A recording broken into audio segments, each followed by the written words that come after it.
Prime Minister Abiy underlines the importance of ensuring peace and security in Africa.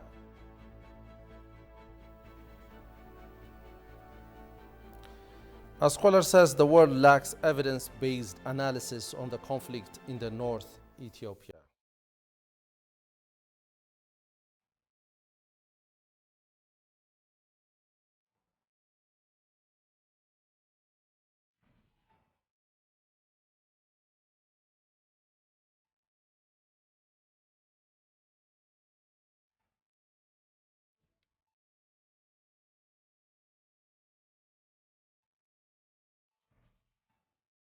Good evening to you all. A very warm welcome to ETV News. I'm Grum Tariku.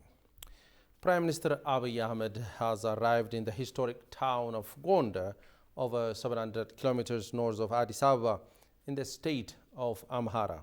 Upon arrival at the Gondar airport, Abiy was accorded a warm welcome by officials and invited dignitaries. The premier headed to Gondar after addressing participants of the Tana Forum in Bahar Dar city. The Premier is in Gondar to review the performance of state institutions and ministries, according to ETV reporter Rosa McConnell.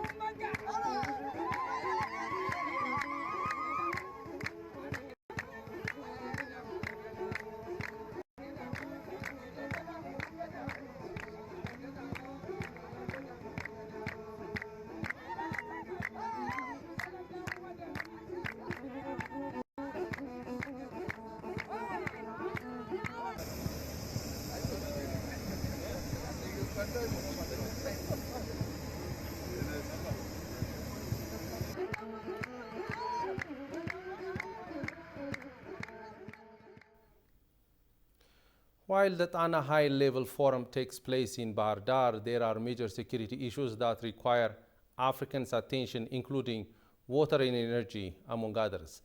The speeches made by some leaders gave emphasis to climate change in particular, as Africa is vulnerable to it despite its contribution very less. To shed more light on this, I am now joined live by Daniel Kassaun from Bahar Dar, where the forum is taking place, and it will continue through tomorrow. Good evening, Daniel. Good evening, Daniel.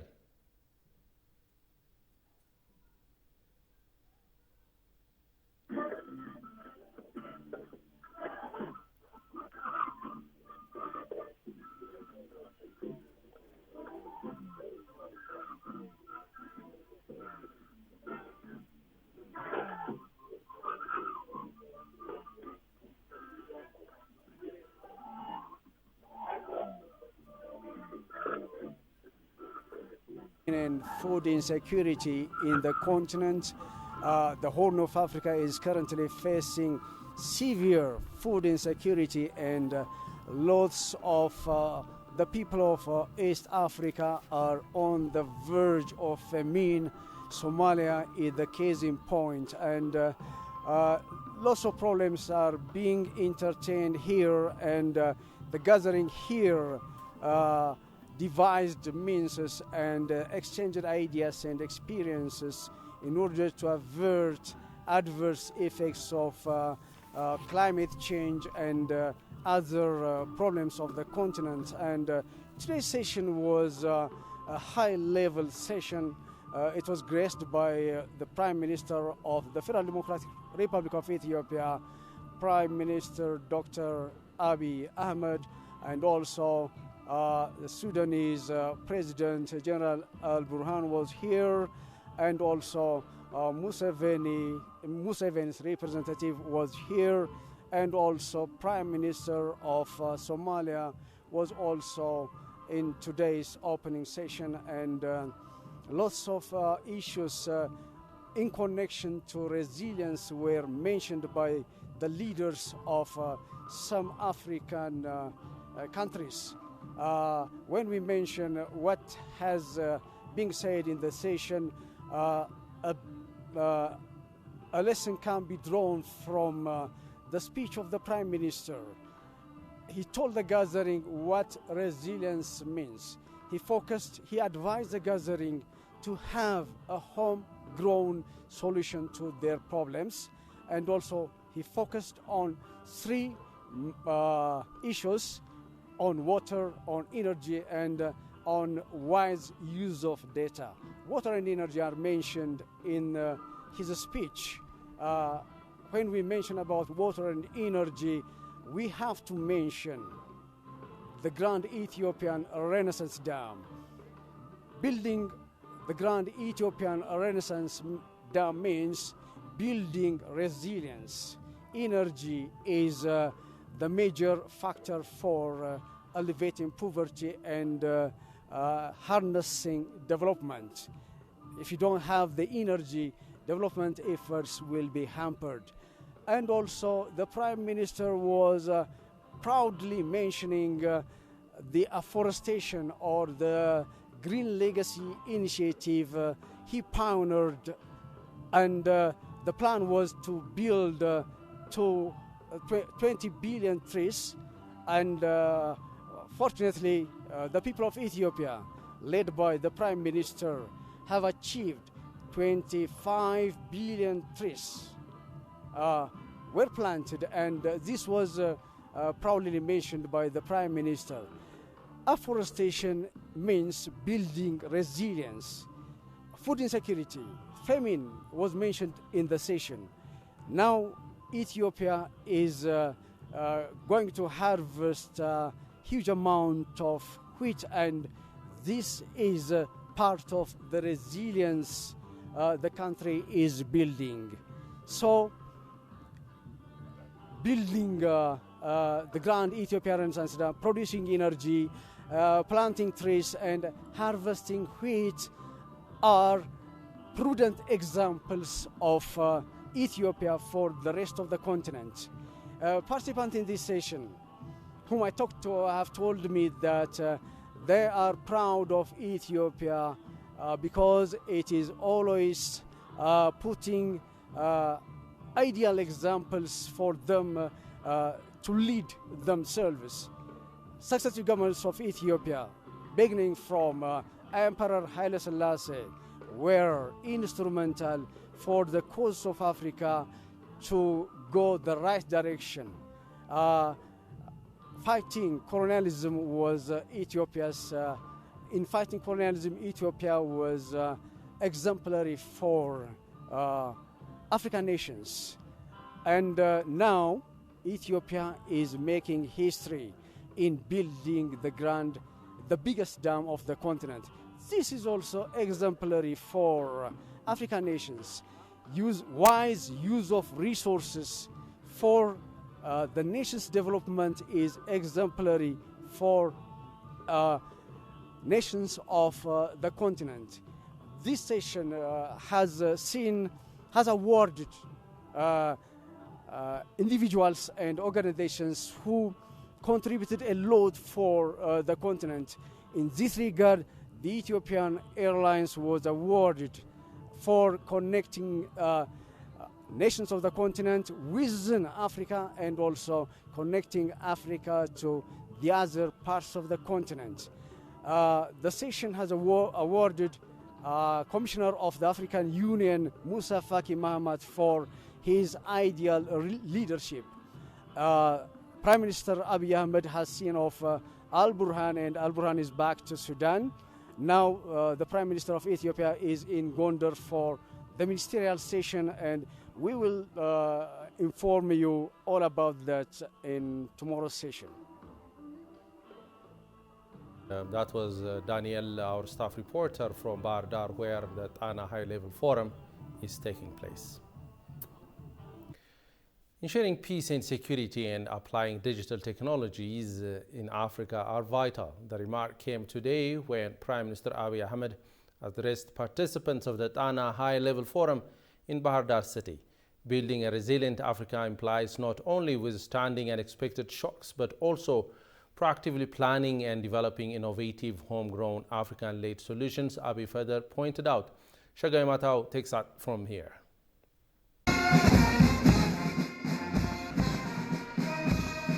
The Tana Forum, which discusses Africa's peace and security issues, is going on for the 10th round under the theme Managing Security Threats, Building Resilience for the Africa We Want. Many African leaders have arrived in Bahir Dar to attend the forum. Addressing participants of the forum, Prime Minister Abiy Ahmed stressed the need for redoubling efforts towards finding remedies for security threats facing Africa. I would like to extend a warm welcome to all attending the 10th round of the Tana High-Level Forum. It is pleasant to see diverse participants from different continents, disciplines, and culture, all united in the diverse to build a resilient Africa and discuss ways to manage issues threatening our continent's security. Excellencies, building a resilient Africa means not only withstanding unexpected shocks, but also proactively planning and developing innovative, homegrown, African-led solutions. Prime Minister Abiy Ahmed also highlighted the importance of digital technologies in maintaining peace and security in Africa, calling for development of Pan-African data administration strategy based on geopolitical dimensions. We cannot discuss security without technology. New technologies shape international relations and may cause vulnerabilities in the areas of digital and technological sovereignty.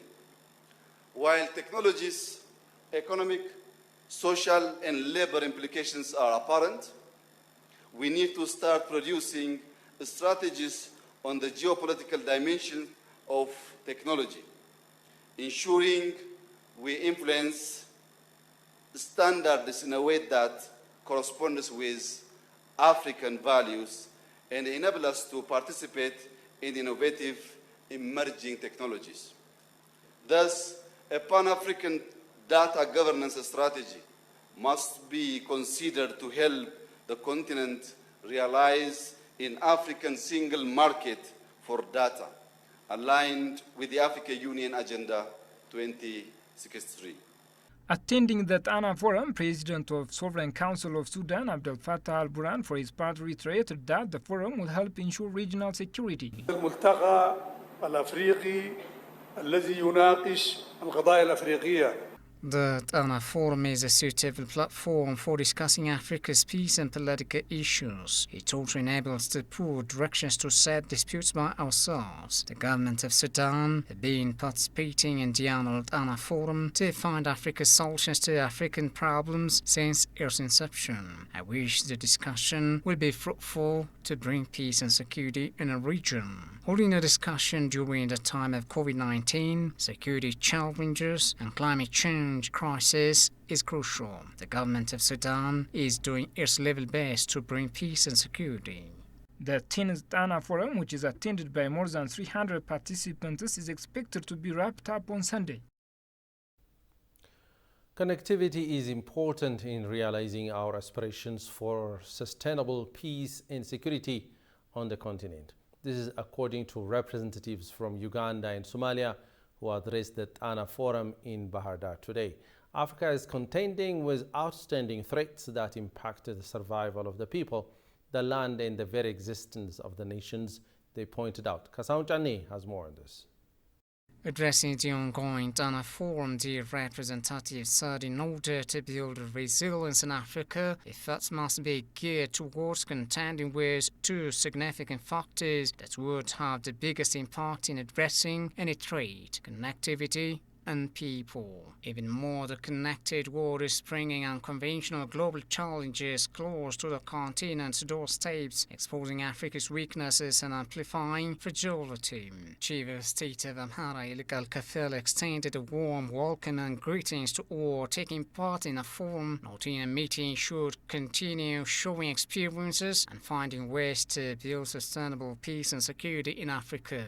On behalf of the Amhara Regional State, I feel honored and privileged to welcome you all, Excellencies, honorable and distinguished guests, to this beautiful city of Bahir Dar. The Tana Forum is now conducted after 3 years of interruption due to COVID-19. I believe the TANA Forum would continue to contribute in sharing experiences, finding ways for building sustainable peace and security in Africa. Yes, TANA is the spirit of Africa. Yes, TANA can bring various ideas, experiences for the sustainable peace and management of security in Africa. I thank and appreciate His Excellency Dr. Abiy Ahmed, Prime Minister of Federal Democratic Republic of Ethiopia, for his attention and guidance to happen the forum in this colorful way. Strengthening continental collaboration is vital, according to Uganda's Vice President, Jessica Rosa Peel, in order to find an African solution to the continent's issues with peace and security. Uganda greatly appreciates the invitation to this high-level forum on security in Africa, where we together get the opportunity to engage and explore African-led solutions. As we respond to the August 2009 African Union Tripoli Declaration on the elimination of conflicts and promotion of sustainable peace on our continent, I am confident that we shall share views and experiences in a time-efficient, result-oriented, and open manner that will adequately address this year's theme, which is managing security threats, building resilience for the Africa we want. Somalia's Prime Minister Hamza Abdi Barre, for his part, underscored that the people of the continent, standing in unison, should find EU solutions to EU problems for the growth of the nation in many ways. Our continent is contending with unprecedented threats that impacts the survival of our people, our landscapes, and the very existence of our nations. We can spend hours listening to these threats and analyzing their causes and effects.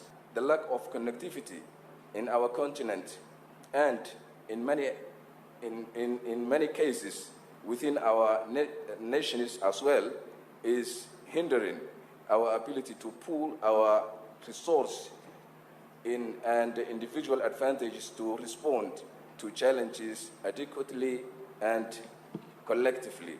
Alternative solutions to the continent's threats to peace and security are expected to be tabled for discussion by policymakers and governments on Sunday. Meanwhile, some participants of the ongoing Teens Tana High-Level Forum told ETV that the forum is critical to thrash out major socioeconomic concerns as well as exchange views on peace and security threats facing the continent. According to the participants, the forum will come up with ways of building resilience by placing citizens at the center and the state playing a role only when there is necessary. Daniel Kasaun has interviewed them, and Haptam Washagre presents the story. Who have built this continent and who are the reason. But before I welcome our panel, you all know it has been a hectic year, a lot of demands across the continent. The board chair, His Excellency. Participants of the 10th Tana High-Level Forum said the platform is critical to put directions on how to maintain sustainable peace and stability in Africa. Talking to ETV, participants highlighted that the issue of peace and security is the prime attention that participants weathered in the meeting. This forum is attracting attention from the neighborhood, from the region as well as all across Africa, including the former president of the Ghana. So regarding the issues, a number of issues stand out. One is, of course, peace and security and stability. This still haunts Africa. Many countries are affected by the absence of peace, lack of stability, and security issues. That was one big issue that was covered. it is important, to raise that questions, like the issue of governance in Africa, the issue of security in Africa, the issue of peace and stability in Africa, but also the issue of the reaction of the population, which is all the resilience that the community and the communities are showing vis-à-vis instability or insecurity in that region. The forum, according to the participants, will also cover the theme of maintaining peace and security, the role of citizens in peace building beyond the government's role, and increasing the economic and social benefits of the community, as well as creating resilience to conflict. Utilizing resources wisely and solidifying cooperation among African countries are also vital to scrap the major bottlenecks in the continent. The number of salient issues, among them, focusing on to look for African solutions for African issues. And the best solution for Africans is to do what? To pull resources together, to pull mental and resources together, find experts, gather around, negotiate, establish forums or strengthen the already existing forums so as to discuss and find an African solutions to an African problems. African problems by Africans. And, everybody talk a lot about that. But what we have learned also from the speeches this morning is that we have to do better. We have to do our best to go beyond what is going on. We have to be more free about our decisions on many things on development we are taking. We have to be more free. We must have the money to take action by ourselves. We must also have the freedom to take decision about ourselves. According to Brooke, the platform will also help Ethiopia share its best practices in such initiative at the Green Legacy with other African nations. Ethiopia for the last at least 4+5 years had started this Green Legacy, initiated and started by the Prime Minister, Dr. Abiy, and he even gave empirical evidence how many billions of tree seedlings were planted. And he says that's the way out to build up resilience. We need to plant more and more trees, and he said Ethiopia is doing it.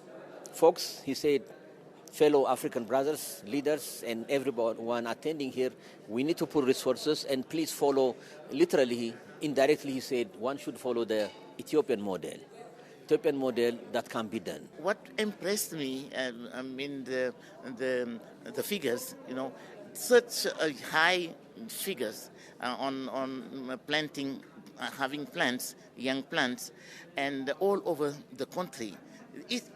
Ethiopia is a huge country, and I am very impressed by the way that you systematically, the government systematically provide seeds, put plants all over the region. You see, here in Ethiopia, and I think that all the other countries have to learn a lesson from that.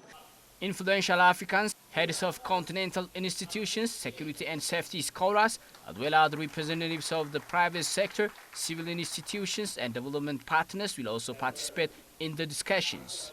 The main agenda of the forum will cover various topics including creating peace and security and the role of citizens beyond the government's role.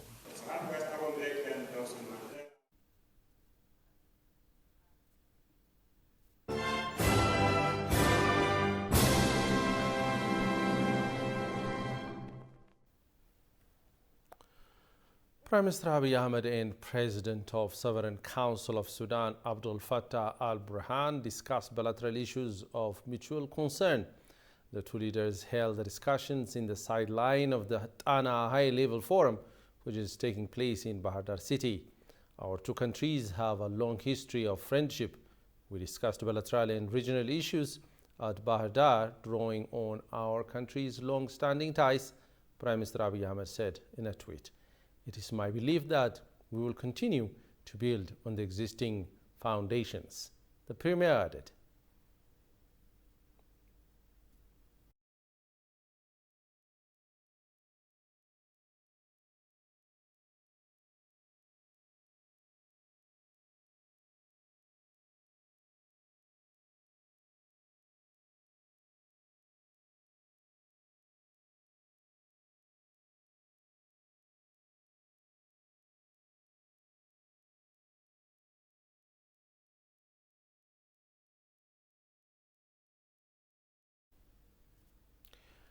Prime Minister Abiy Ahmed today visited the ongoing construction of Abai River Bridge project.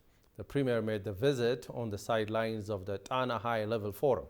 Upon completion, the 1.4 billion USD cable-stayed bridge spanning 380 meters will be expected to be the longest bridge in Ethiopia.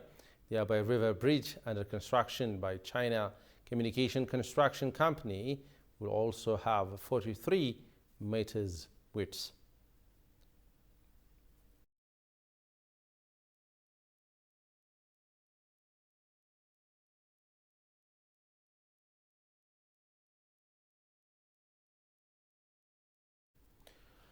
In another development, the Jimma University has been ranked #1 in the world for citation, along with other renowned institutions by the Time Higher Education THE, which is a globally recognized university ranking institution in its newly released 2023 World University Rankings.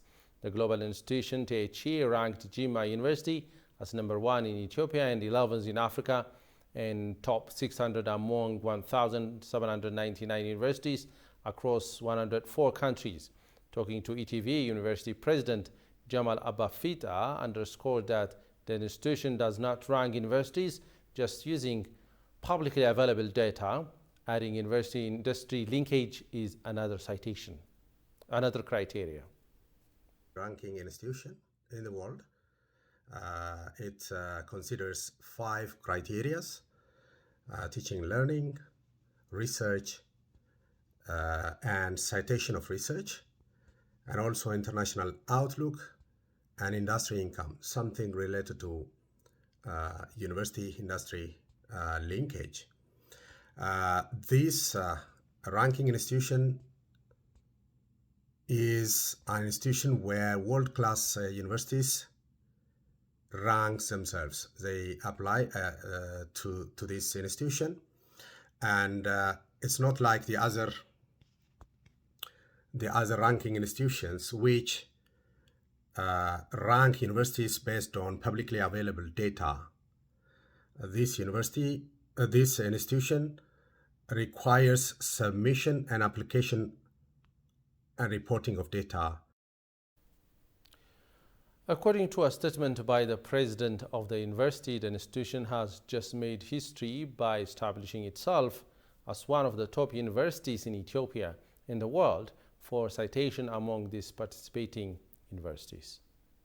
And so far, only Addis Ababa University has managed to be ranked at this institution, and this was last year. And this year, Jimma University has joined. And of course, at reporting stage, Debre Tabor University is the 3rd university that has come to this institution. This year, in total, 1,800 universities from 104 countries have applied to be ranked in the 2023 ranking. And normally, the purpose is not competition. It's rather to know yourself, compare yourself with another universities in the world. As I said, world-class universities. Director of Balsleil School of International Affairs, Professor Anna Fitzgerald, took part in a community consultation organized by Jimma University. Addressing the gathering, Gerald said that the world lacks evidence-based analysis on the situation concerning the conflict in the northern part of the country.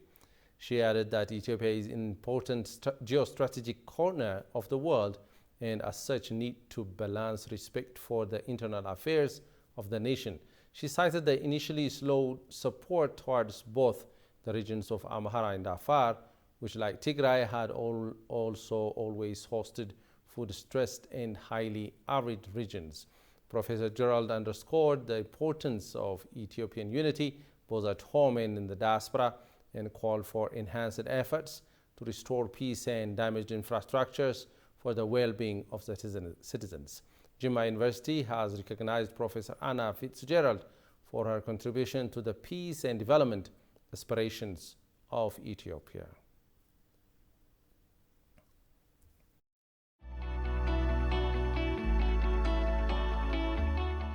New ideas, new perspectives, and new viewpoints. We are coming to you with renewed commitments through our new programs, Explore Ethiopia and Diplomatic Insight, because we believe that you deserve to know the truth. For global perspectives on local matters regarding Ethiopia, join us on Addis Dialogue, featuring distinguished guests from Africa and the entire globe on ETV Language, the voice of diversity and renaissance. And finally, South Africans are struggling to cope with the rising cost of living, so much so that they are starting to cut back on their food budget by half. South African inflation quickened for a third consecutive month amid mounting underlying price pressures. The headline Consumer Price Index rose 7.8% from a year earlier, compared with 7.4% in June, according to the following report. Take a look. The latest Household Affordability Index by the Pietermaritzburg Economic Justice and Dignity Group revealed that the average cost of the household food basket was up 0.6 in the month of August. On a year-and-year basis, the food basket went up 12.6. Households are having to cut back on the quantity of goods and services in order just to survive month on month. Look, for instance, at 5 liters of cooking oil that has increased by about 52% year on year. When we look at cake flour, it has increased about 13% year on year. The Bureau for Food and Agricultural Policy found that families are understanding on food by a minimum of 46.8%. There's not much you can do, but you've got to look for value for money and not waste. I used to be able to afford to buy the basics, but now when I look at my food basket now, things are different. So when I get inside the shop, it's a matter of what's the cheapest that I can buy. Ukraine, Russia, and Belarus are the largest suppliers of maize, wheat, and sunflower oil. Global supply constraints and climate change impacts have pushed up input prices, making food more unaffordable. The more food goes up, more the cost of energy and general cost of living on average goes up. The more people get to push below the poverty line, and more people go hungry on a daily basis. Over 600 million people go on an empty stomach to bed every day, and the bulk of those people are in Africa. There is the added pressure of rising interest rates in South Africa that's made servicing debt even harder. Particularly in South Africa, where we're looking at sub 2% growth over the past few years, and in some cases with absolutely no growth at all. So inflation and this increase in food prices and increase in energy prices means that the consumer has far less money to spend than they had before. The FAO has warned that food insecurity and malnutrition is on the rise, with 1 in 5 people in Africa facing hunger. Over now to a quick reminder of the headlines. Prime Minister Abiy Ahmed underlines the importance of ensuring peace and security in Africa.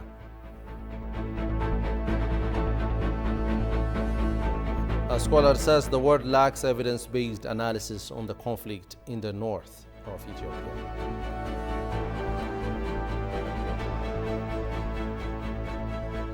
Well, you have been watching ETV News. Thanks for your company and have a great night.